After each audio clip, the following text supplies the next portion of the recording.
and we needed some way to treat for the Varroa mite.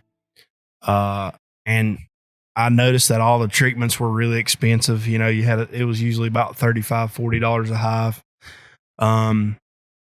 And I had heard about this thing called oxalic acid that they were using in Europe, and had been for several years before it was even considered in the U.S.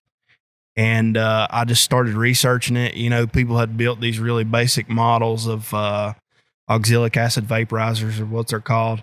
And so I decided to build my own because I could do it instead of $35 or $40. I could do it for pennies, you know, like 15 cents. Right. Per hive. I didn't have very many hives at the time, but I just thought it was interesting how all these big commercial guys were using it, and they really liked it. So I come up with a design, drew it out on a piece of paper. Of course, I was staying home with my little girl at that time, and I had plenty of time to think. All right, yeah.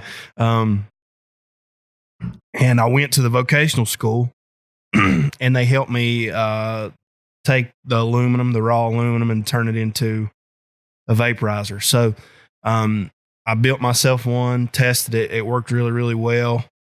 And then for whatever reason, I was like, man, maybe people want to buy these. I put it on eBay. Within a couple of days, we'd sold like 15 or 20. Like, uh-oh. And then I put it on Amazon. Right. And I was like, holy cow, how am I going to be able to, you know, make these things? I didn't have a way to make them yet, you know, because I don't have a machine shop.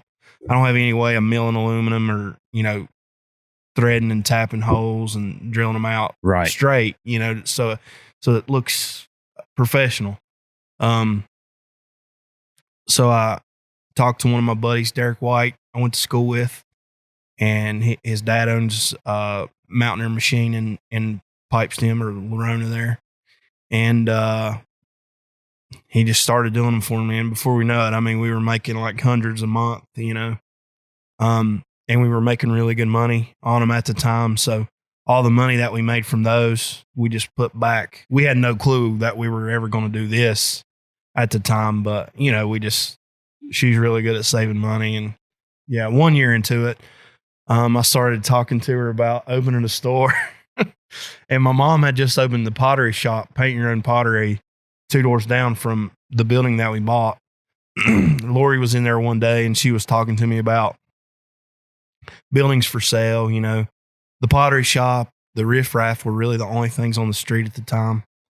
And the dude that owned our building, he put a for sale sign up outside of it.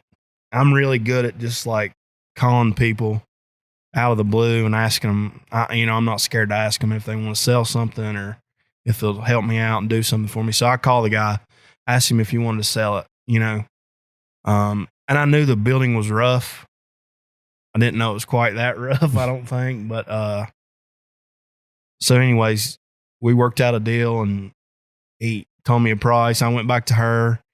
We went and looked at the building, and I think that was the turning point when we walked inside and saw just how high the ceilings were and how it was just, you know, old-timey building from the early 1900s, and how awesome it can be, you know, because, I mean, her and I both have vision and are able to see, you know, buildings, especially what they could be. Right. So, you know, throughout the process, how long did it take you to renovate the building? Well, we started with the upstairs, because the upstairs has 2 apartments, and we felt like if we could get the upstairs done first, then, you know, you can start bringing in some money from rent once that's completed and you have renters in those apartments.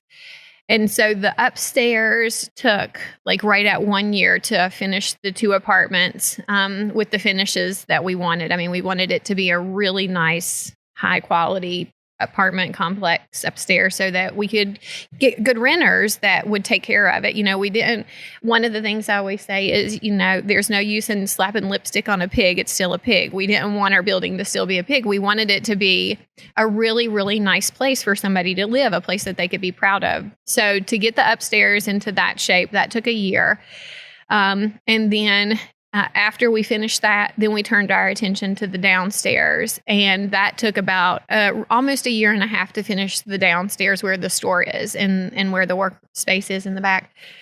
So really, it took about 2.5 years. We did have a little bit of a time frame in the middle there where we had to slow down our work because we had a little bit of an accident. Scaffolding issue, I've heard. Scaffolding issue, that led to some broken bones. So if taking that time out, then probably right at about 2 years of solid work. So how did you approach renovating after that accident? Or was you kind of like, man, it was kind of not my fault? It was kind of, or I mean, what you do, you just kind of get back to it. And right. Like she said, I just took my cane and I worked on it for a day, and I was like, man, I'm just going to have to go, and I just threw it to the side. I don't know if she knew, and just started working. I think one of the big points was me getting back up on that scaffolding again. As soon as I fell, I still had those guys working for me, and I was like, build a rail on that thing no matter what. If it takes longer to do it, it just takes longer. Mm-hmm. So we had a rail on it, and then I come down and we were trying to get the sheetrock. That was what we were getting ready to do, was start sheetrocking. I had some guys come in and do it for me, and they needed help just doing a few little things, straightening up the ceiling. And I just managed to get up on there, and I think that was part of my physical therapy, was just working through it, you know, I mean, and just getting back to it. So how big is the space? It's about 1,800 square feet. Awesome. And you were going to say about the other side of the... Yeah. So, of course, we do have lots of things for beekeepers so that they can do their hobby and do it well. But then, like I had said before, we didn't just want to kind of box ourselves in with just beekeeping, because we would have lost some opportunity. So then we started to think about what would be some other things that people in this area would want to see, would really appreciate to see. And so one of the things we decided was that we wanted to have local meats, because you can get local meats in this area, but it's usually just during the summer months when the farmers market is open. And we have been part of the farmers market for many years, and we saw that could be a very profitable enterprise. So we said, let's dedicate some of the space in the store to local meats. And so now we have meats that come from different places in Mercer County and up into Raleigh County and into Monroe County. And so not only are the meats local, but lots of people want to come in and they want to ask, how is this animal treated? What are they grass fed? Are they grain fed? What about hormones and antibiotics? And so we're able to tell them, because we know these farmers, or we are these farmers, kind of a little bit more about the food that they're going to consume.